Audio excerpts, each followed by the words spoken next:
네, 김유정 아나운서 수고하셨습니다. 특징주들을 전문가들은 어떻게 생각하는지 알아보겠습니다. 도움 말씀에 유튜버 테이버 작가, 주식회사 플래처 김덕호 대표 오셨습니다. 안녕하십니까? 네, 반갑습니다. 자, 처음부터 저희가 6개의 종목을 하나씩 열어서 산다, 안 산다, 직관적으로 투자 전략까지 이어가는 시간을 준비했는데요. 자, 먼저 가장 궁금해하실 만한 종목들만 모아봤습니다. 첫 번째 종목 바로 열어봅니다. SK 하이닉스, 삼성전자와 SK 하이닉스가 지수 자체를 끌어올린다라고 해도 과언이 아닌 오전장의 흐름입니다. 그 가운데 SK 하이닉스가 가는 종목만 계속 가는 걸까요? 오히려 삼성보다 상승 탄력이 더 좋은 상황이고요. 미국에서도 엔비디아 쉬어갔지만 기술주가 강세를 보였던 게 국내장에도 좀 반영되는 모습이 반도체 전체에 나타나고 있습니다. 23만 원을 돌파하며 사상 최고가를 경신하기도 한 SK 하이닉스. 지금 자리에서의 투자 매력은 어떨까요? 참 이 SK 하이닉스는 투자 전략을 들어도 매일 궁금한 종목인데 오늘의 의견 보겠습니다. 들어주시죠.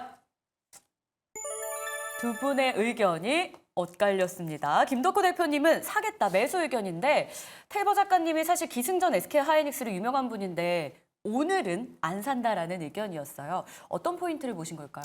일단 지금은 하이닉스 같은 경우에는 보유자의 영역이라고 보셔야 되는 부분이고 네. 그리고는 보유자 같은 경우에는 그래서 어디까지 올라갈 수 있을 것인가 그래서 올해에 이제 영업이익이 어디까지 올라갈 것인가 이런 거에 대한 전망치를 보면서 그래서 고점 단기 고점이 어디에서 형성될 것인가를 반대로 이제 찾고 있는 자리이기 때문에 여기에서는 업사이드 다운사이드를 우리가 노려보실 때는 업사이드가 매우 제한적인 상황이다라고 보실 수 있습니다. 그렇기 때문에 이렇게 되면은 예를 들어 가지고 하이닉스가 올해 영업이익이 지금 20조 중반대까지 이야기가 나오고 있는데 그렇게 된다 그러면은 이게 지금 이제 내년도죠. 내년도 영업이익이 20조 중반대가 나온다고 했을 때 목표 주가가 얼마가 나올 것이냐? 그러면은 보고서를 보시면 아시겠지만 지금 이게 뭐 영업이익이 뭐 20조도 나오고 40조도 나오고 50조도 나오고 있습니다. HBM이 그만큼 이게 어느 정도까지 벌 수 있을지 모른다라는 영역이고 그런 상황에서 목표 주가를 낮게 잡으면 20만 원 초반대에서 높게 잡으면 지금 30만 원까지도 이야기가 나오고 있는 상황인데 그런 부분에서 그러면은 분기 실적 발표 때마다 업사이드 이제 업다운이 좀 등락이 나올 수 있는 부분이고 그런 상황이 지금 이제 선반영이 되면서 이렇게 끌려 올라가는 모습을 보이고 있다. 그러면은 지금은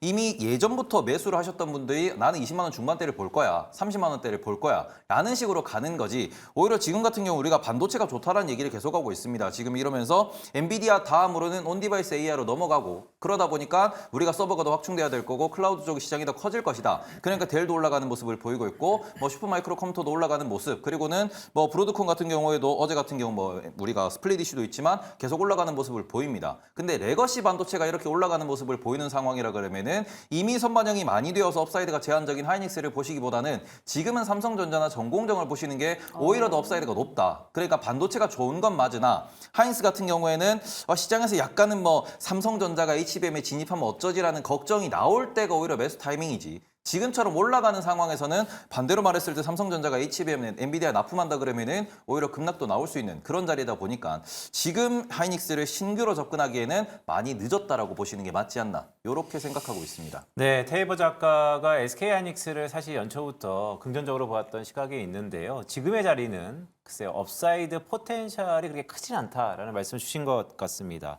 자, 약간 고무적인 얘기인데 김덕호 대표는 어떻게 보세요?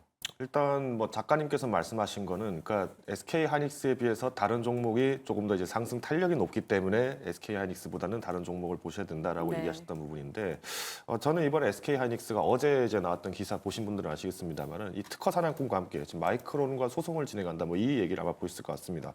그러니까 지금 반도체 업계가 사실은 어떻게 보면은 그동안 특허 관련돼서는 싸움을 걸지 않는 일종의 어떻게 보면 불문율처럼 해왔던 게 이 반도체 업계에서의 현실이었는데 최근 들어서 이제 뭐 SK 하이닉스는 미미르 IP와 함께 또 마이크론 상대로 또 특허 침해 관련해서 소송을 걸고 있고요. 뭐 여기에 또 마이크론 같은 경우에도 자기 고객사인 테슬라나 델에게까지도 특허 소송을 걸렸다. 이런 내용들이 계속 나오고 있습니다. 이 말씀 뭐냐면은 지금 반도체 업계가 그전에는 이제 생산 자체 그러니까 어떤 뭐 칩 자체에 대해서 기술력보다도 일단은 양산 체계 자체가 더 중요했다라고 나왔는데 이제 이게 막상 엄청 큰 먹거리가 됐다는 걸 이제 누구나 다 알고 있습니다.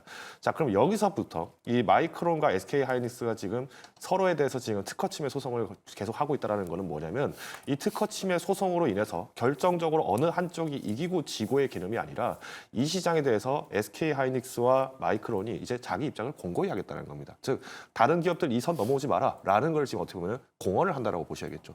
그러다 보니까 오히려 SK 하이닉스를 비롯해서 뭐 삼성전자도 지금 여기에 대해서 대항마를 좀 거론은 되고 있습니다만은 여전히 이 HBM 시장에서 주도를 하고 있는 부분이 있기 때문에 저는 아직까지도 긍정적이다라고 말씀드릴 수 같고요.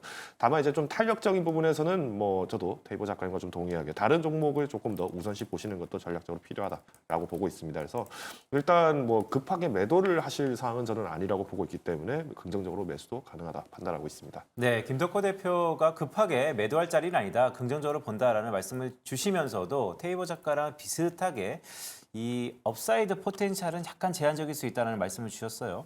자, 테이보 작가. 아까 SK하이닉스가 뭐 속된 말로 먹을 게 별로 없다라는 말씀 주셨는데 그렇다면 삼성전자를 좋게 보시는 건가요? 일단은 삼성전자와 하이닉스 같은 경우에는 계속 이제 말씀드리는 게 하이닉스에는 호재가 다 반영된 주가다라고 볼 수 있는 거고 삼성전자는 악재가 다 반영돼 있는 주가다라고 이렇게 역으로 좀 해석을 할 수 있습니다. 그러다 보니까 지금 여기서 우리가 낸드와 디램이 좋아진다, 수출 실적이 좋아진다, 그래서 숫자가 잘 찍힌다 그러면은 하이닉스보다는 삼성전자가 좀 더 관심을 받을 확률이 높다라고 볼 수 있는 부분이고 그런 상황에서 삼성전자 밸류 체인이 좀 더 매력적으로 느껴질 수 있다라는 것도 어찌 보면은 올해 하반기에 반도체 투자 전략 핵심이 될 수 있다라고 보실 수 있는 부분이고 뭐 어제 약간의 이제 찌라시성 이런 기사도 나오긴 맞아요. 했는데 삼성전자가 엔비디아에 납품하는 그런 것에서 설계 변경 요구 같다 뭐 그런 얘기가 나오긴 했습니다. 다만 이런 얘기가 계속 나오는 이유는 뭐냐 그러면은 도대체 그래서 삼성전자가 엔비디아에 언제쯤 HBM 납품을 시작할 수 있을 것인가? 지금 AMD에는 납품을 하고 있는데 이것도 엔비디아에 확산이 되면서 삼성전자도 어찌 보면 엔비디아의 하나의 밸류 체인에 들어가면서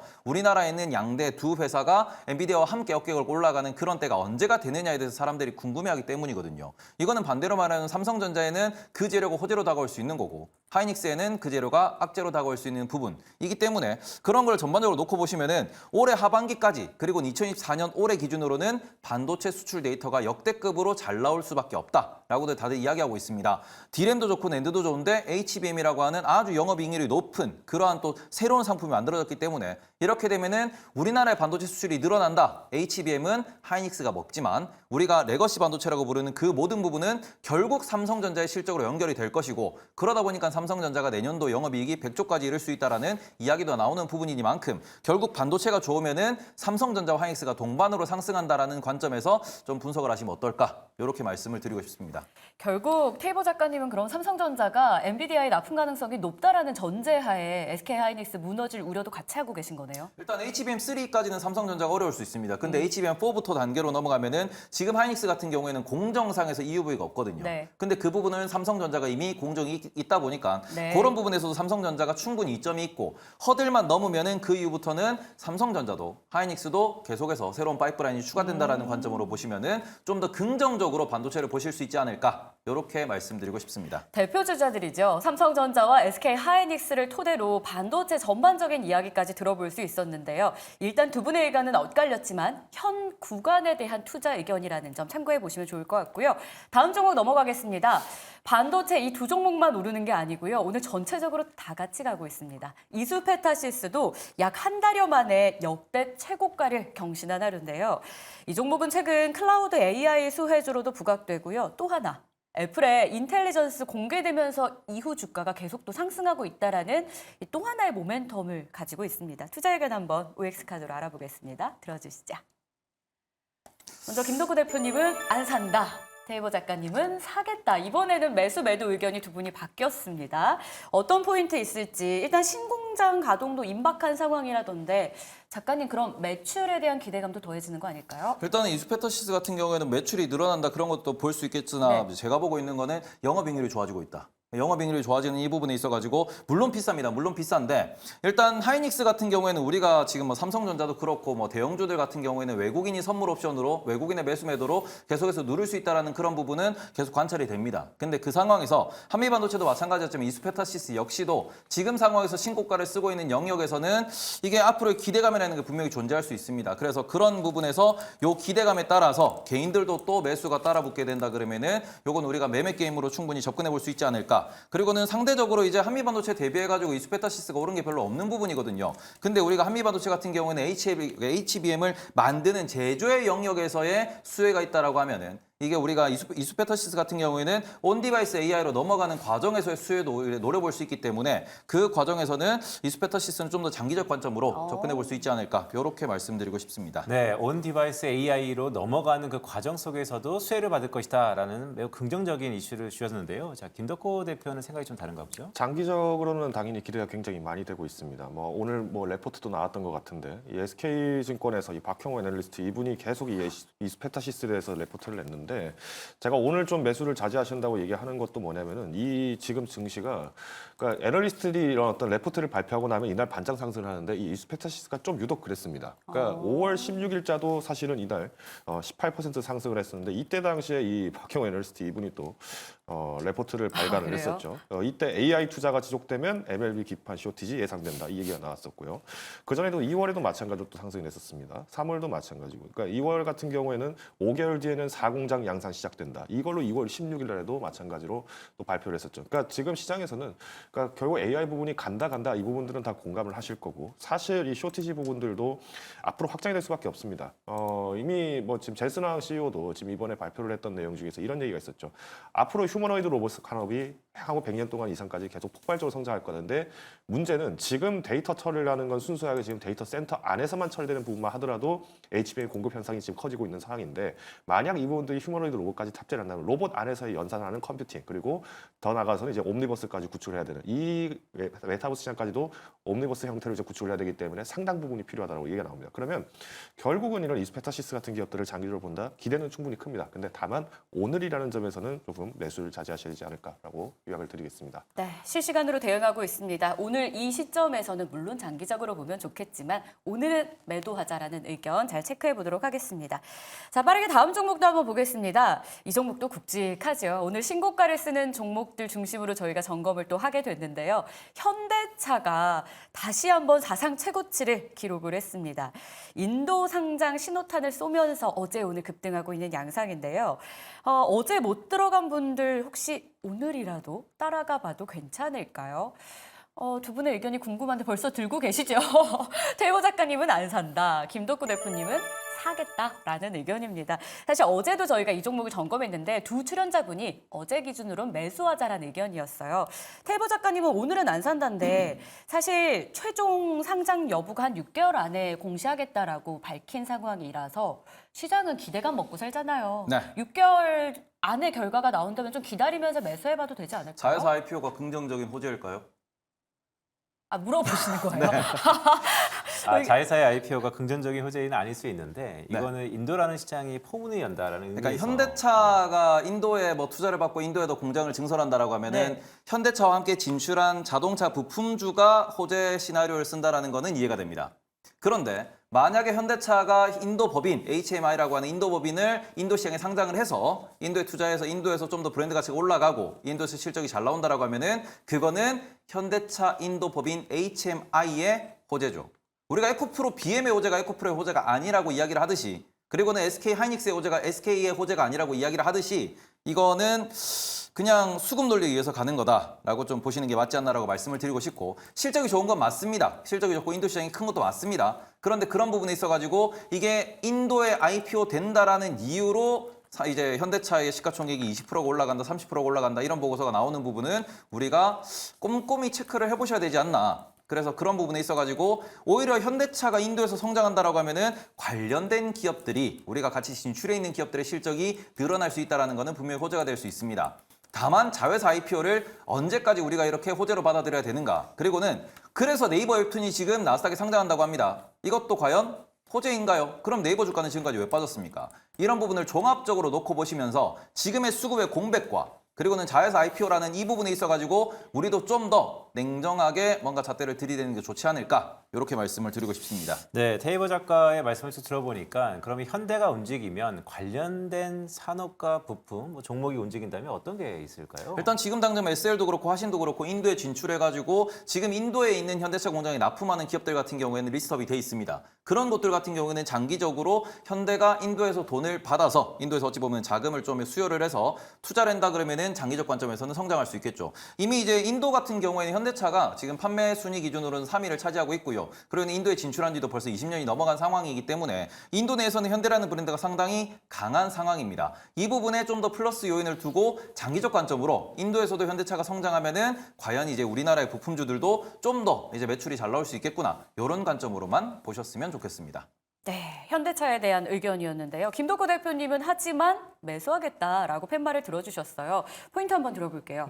일단 이제 태보 작가님께서 아까 네이버 웹툰과 그리고 이제 현대차 인도법인에 대해서 좀 말씀을 하셨는데 네이버 웹툰 같은 경우에는 이제 미국의 이제 모회사를 기준으로 미국 법인의 모회사를 기점으로 해서 상장을 하다 보니까 좀 차이가 있지 않나라고 보고 있고요.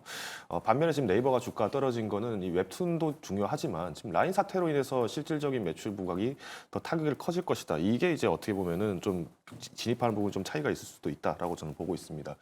오히려 이제 인도 법인을 상장을 하는 이번 현대차 같은 경우에는 어떻게 보셔야 되냐면 사실 작년 2023년 11월 경에 인도의 모디 총리가 당시에는 이연임을 하고 있었죠. 이제 이 당시에도 테슬라 공장을 유치를 시키기 위해서 해외에 있는 완성차 기업들, 특히 글로벌 자동차 기업들이 만약에 인도 내에서 생산 기지를 구축을 한다. 그러면 수입 차종에 대해서는 관세를 기존 75에서 100%까지 부과하는 관세를 15%까지 파격적으로 줄여주겠다라고 제안을 했었습니다. 그러고 나서 지금 6월에 사면임을 성공적으로 진행을 했죠. 그러면 우리가 이제 주목을 하셔야 될 거는 현대차와 인도 법인이 있기 때문에 당연히 인도 내에서의 시장 장악력을 주목했을 때는 아까 테이보 작가님 말씀하신 것처럼 현지에 있는 기업들이 수혜 볼 것은 당연히 불보듯 뻔하다고 말씀드릴 것 같고요. 이번에 현대차 법인이 상장을 했다 그러면 이 상장이 됐을 때 투자 유치가 된 자금을 활용을 했을 때 오히려 현대차 자체가 또 가져갈 수 있는 장악력은 오히려 목태 회사인 현대차 그룹이 가져갈 수가 있다. 그렇기 때문에 조금 더 상방을 기대해도 좋다라고 좀 요약을 드리고 싶습니다. 물론 사실 오늘도 3%가량 올라간 시점이기 때문에 뭐 조금 부담스럽다라고 하시는 분들도 계실 것 같습니다. 특히나 이제 뭐 신고가를 달성하고 있는 상황이긴 합니다만은 저는 오히려 이 인도 시장에 대해서 장악력, 특히나 지금 테슬라도 4월부터 지금 공장 부지를 돌아보려고 땅 보러 다닌다는 얘기가 계속 나오고 있는데 저는 이 부분을 봤을 때 현대차가 물론 전기차 부분에서는 테슬라의 그 프리미엄을 쉽게 극복하기는 어려울 수도 있다라고 보고 있습니다. 하지만 우리가 지금 최근에 매출이 잘 나오고 있는 하이브리드 차량이라든가 혹은 내연기관 쪽에서는 여전히 인도 시장에 대한 공략을 잘 하고 있기 때문에 충분히 30만 원 선까지는 기대를 해봐도 넉넉하지 않을까라고 보고 있습니다. 근데 여기에 대해서 한 가지만 좀 말씀을 드리고 싶은 게 테슬라도 방금 말씀해 주셨는데 테슬라가 중국에도 공장이 있고 독일에도 공장이 있습니다. 인도에도 공장을 짓는다 그래요. 그래서 테슬라가 중국 시장에 상장한다는 얘기가 있습니까? 독일 시장에 상장한다는 얘기 없잖아요. 인도 시장에 진출한다 그래서 인도에다가 테슬라 인디아를 상장한다라는 얘기 없습니다. 그리고 그런 얘기가 나온다 그러면은 오히려 주주들한테 소송을 당하겠죠. 그런데 우리나라는 이런 부분에 있어서 너무 관대하지 않나. 이거는 우리가 별렵 얘기하고 있는데 이런 부분은 정말 냉정하게 많은 분들이 좀 고민을 해야 되는 요소가 있지 않나. 이렇게 좀 말씀을 드리고 싶습니다. 네, 시가총액 4위 기업이죠. 현대자동차가 52주 신고가를 넘어서 역사상 신고가를 경신하는 이 시점에서 두 전문가들의 의견이 살짝 다른 모습을 보였습니다. 자, 다음 종목으로 빠르게 가도록 하겠습니다. 자, 이 또한 역사적 신고가를 향해서 달려가고 있는 종목인데요. 한국가스공사입니다. 특히 뭐 전략 회의를 한다 그러는데 두 전문가들은 한국가스공사 오늘 시점에서 산다 안 산다 어떻게 생각하시는지 팻말을 들어주시길 바랍니다. 둘 다 좀 부정적이신데요. 먼저 김덕호 대표부터 한번 좀 볼까요? 일단 뭐 저희도 뭐 그래도 경제 방송을 하고 있는 입장입니다만은 저희가 이렇게 급등하는 종목을 추천하기가 상당히 어렵습니다. 그리고 뭐 저희가 이렇게 또 거절을 했다라고 해서라도 뭐 주가가 뭐 못 올라간다 그런 건 아닐 거라고 봅니다. 즉 우리가 지금 시장에서 아직까지 검증이 안 된 내용을 검증을 하겠다라는 식으로 정부에서는 이런 식으로 브리핑을 하고 있지만 아직까지는 뭐 실체가 좀 모호하기 때문에 기대감에서만 상승을 한다. 즉 이 말은 한 번 몰락할 때 어떻게 몰락하는지를 우리가 예전에 역사를 통해서 알고 있습니다. 삼성중공 우선주 아마 기억하실 겁니다. 옛날에 팬데믹 당시에 몇몇 뭐 상한가를 계속 연일 이렇게 달성을 하게 되면서 뭐 10연상 이렇게 올라갔던 걸로 기억이 나는데 결국 마지막에 탑승한 사람은 하루만 하한가를 맞아도 자산 손실이 굉장히 크다. 그래서 저는 오히려 보유자의 영역이라는 부분에서는 긍정적으로 볼 수는 있겠습니다만 여기서 신규 매수를 하는 거는 상당히 어렵다. 즉 단기적인 매매가 가능한 분에서만 제한적으로 접근이 가능하다로 가름하겠습니다. 보유자의 영역에서는 수익 기대해도 되겠지만 신규 접근에 대해서 보수적인 안 산다의 의견이었고요. 테이버 작가님도 궁금합니다.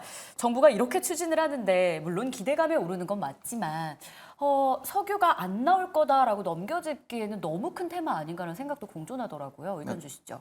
테마라고 말씀을 해주셨는데 일단은 뭐 당장 들어가야 될 돈이 5천억 이상이다라는 건 이미 다들 알고 계실 네. 거고 그런 부분에 있어가지고 지금 이게 정치권에서도 아주 핫 이슈가 되어 있습니다.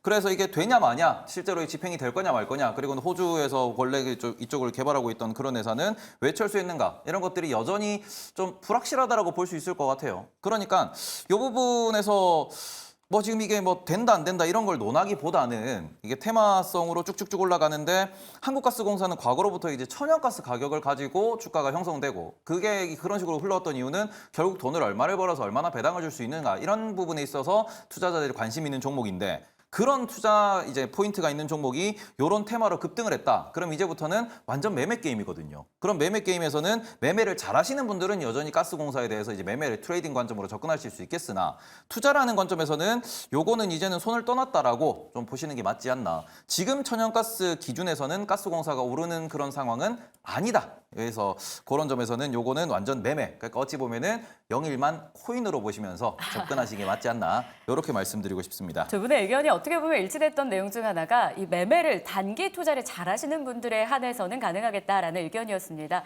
그런 분이 있으시다면 한번 참고해 보시면 좋을 것 같고요. 자, 다음 종목은 방산으로 한번 가볼까요? 방산주가 수출이라는 키워드로 어제 급등했었는데 사실 오늘은 대부분이 좀 하락을 하고 있어요. 그럼에도 불구하고 한화 시스템이 오늘장 강세를 유지해 줍니다. 수출주의 기세가 국내장에서 위력을 발휘하고 있는데 K방산 쪽, 이 안에서도 오늘 오르는 한화 시스템은 투자 의견 어떨까요? 의견 들어주시죠. 두 분 모두 매수하겠다라고 일치가 됐습니다.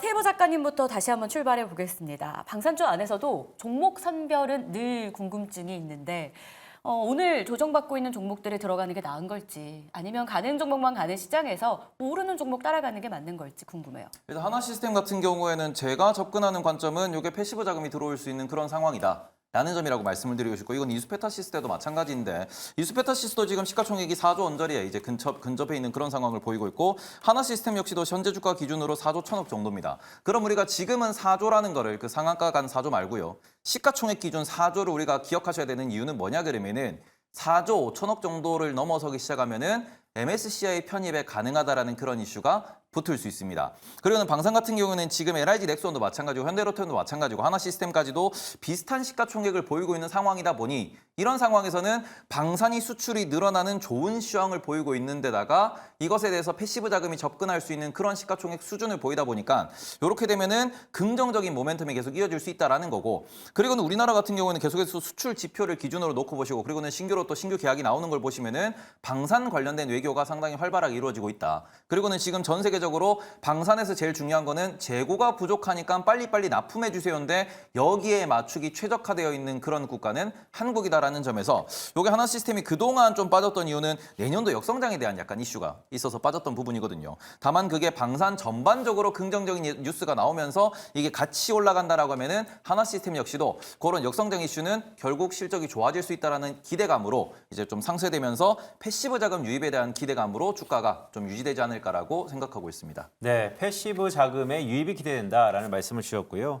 자, 한 10년 됐나요? 2014년도에 삼성과 한화의 이 방산 빅딜 이후에 두 그룹의 명암이 좀 바뀌는 것 같습니다. 자, 김덕호 대표도 긍정적으로 보신다면서요? 네, 일단 뭐 하나 시스템 이번에 유럽에서 이제 천무를 공개를 했는데 뭐 군대 다녀오신 분들은 다 아실 겁니다. 대한민국 국방부는 포방부라 불릴 정도로 화력에 정말 집중을 많이 하고 있죠.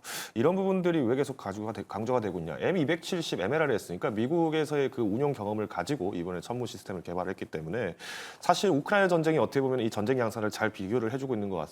당연히 인력 싸움이 부족하기 때문에 포병 화력이 굉장히 중요한데 우크라이나 같은 경우는 지금 포탄을 쏘지를 못하기 때문에 뭐 하루에 한두 발 쏜다 이런 내용들 아마 기사를 보셨을 것 같고요. 오히려 이런 시점에서 봤을 때 뭐 이제 MLRS를 비롯한 이런 대형 무기들의 말 그대로 시장에서의 장악력을 계속 키워나갈 것으로 확인을 하고 있습니다. 그리고 하나 시스템이 사실 방산 쪽만 좀 보신다라고 하면은 뭐 이런 수출 이력이 좀 부각이 됐을 때 주가가 좀 발동하는 게 좀 아쉬움은 있습니다만은 지난 4월 29일 날 제주도에 또 하나 우주센터를 로버를 조성 개발을 하게 되면서 이제 앞으로는 우주항공청과 직접적인 연계를 해서 상용 우주항공 쪽에 위성들을 또 제출을 하기 때문에 저는 오히려 이 우주항공 쪽에 대한 부분들은 조금 메리트가 약하게 부각이 되었다라는 점에서 조금 더 주목해 보셔도 좋을 것 같습니다. 네, 이렇게 해서 한화 시스템 두 분 모두 매수하겠다라는 의견 확인을 해봤고요. 마지막 종목만을 남겨두고 있습니다. 개장부터 사실 이쪽도 뜨거웠어요. 자율주행.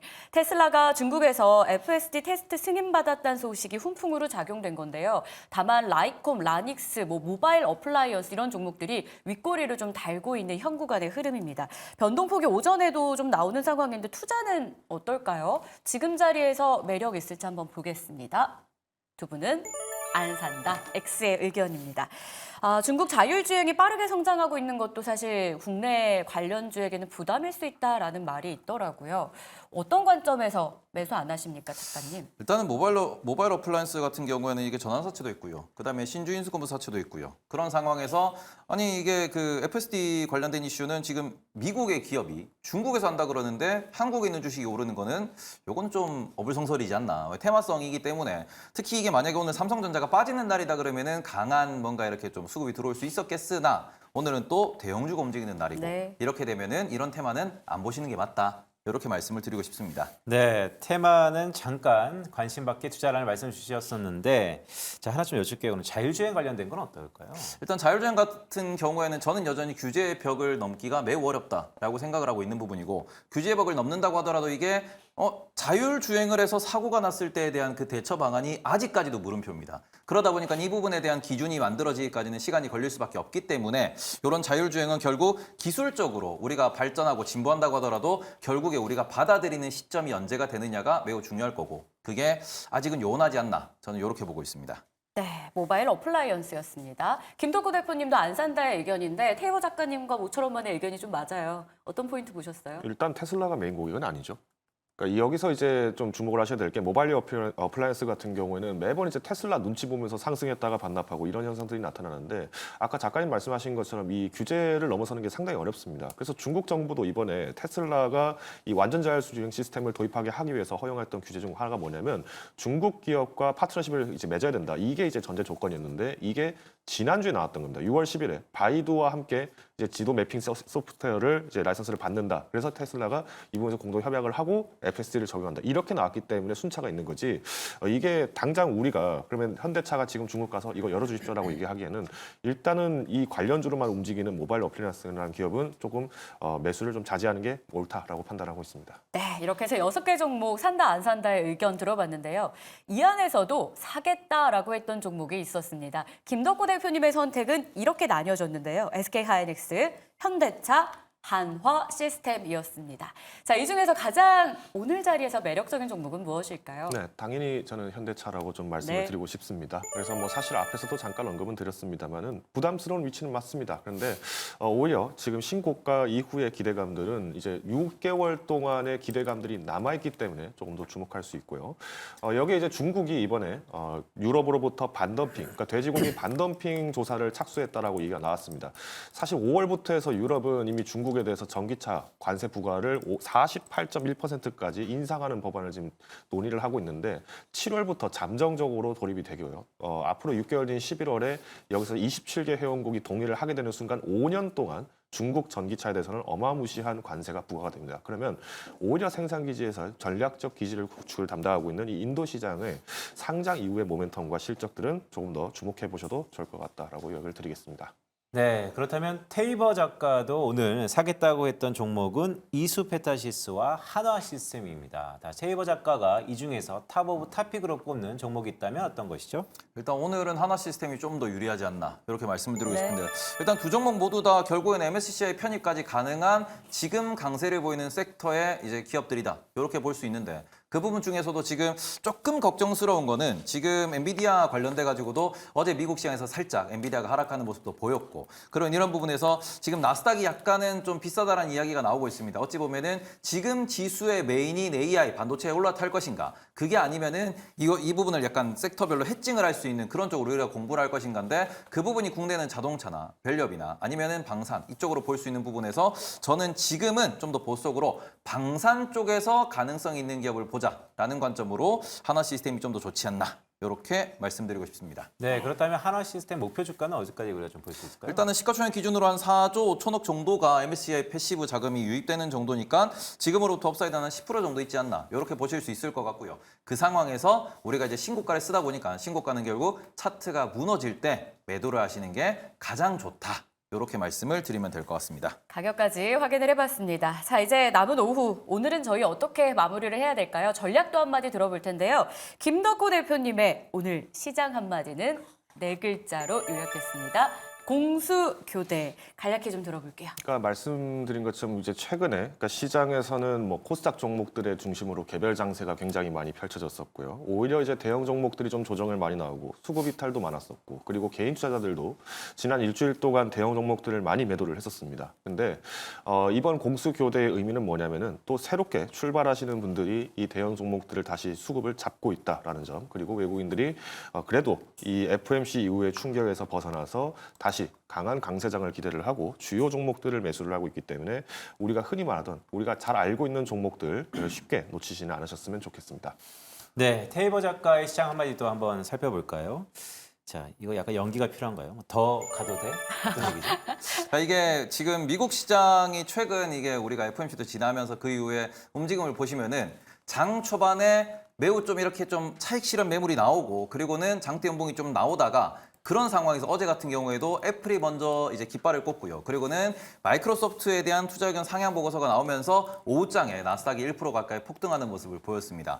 이게 무슨 소리냐 그러면은 지금은 다들 눈치를 보고 있어요. 거래량도 많이 줄어들고 있고 우리나라도 마찬가지인데 이런 상황에서 오늘도 안 빠지나? 오늘도 안 빠지나? 아직도 더 가도 돼? 아직도 더 사도 돼? 우리는 아직도 즐겨도 되라는 눈치를 계속 보고 있는 거거든요. 이제 그런 게 뭐 지난주 기준에서는 유럽에서 정치적인 불확실성이 나오면서 약간 뭐 채권 시장이라든지 이런 부분 흔들리는 모습을 보이고 이제 그 부분도 어제 기준으로 약간 극복이 됐다라고 평가를 받고 있습니다. 그러다 보니까 더 가도 되나라는 눈치를 계속 보면서 우리 하루만 더 놀까? 하루만 더 놀까? 이게 계속 이어지는 모습인데 이번 주 기준으로 보시면 미국이 수요일 날 휴장을 하고요. 그리고는 금요일 날 선물옵션 동시만기일이 있습니다. 그래서 그런 부분에서는 약간 시장에서도 눈치를 보다 보니까 우리도 눈치를 보면서 투자를 하시는 게 어떨까? 이렇게 말씀을 드리고 싶습니다. 네, 이렇게 해서 오늘장 산다 안 산다 여기에 또 전략까지 들어봤습니다. 두 분간 인사 나누도록 할게요. 고맙습니다.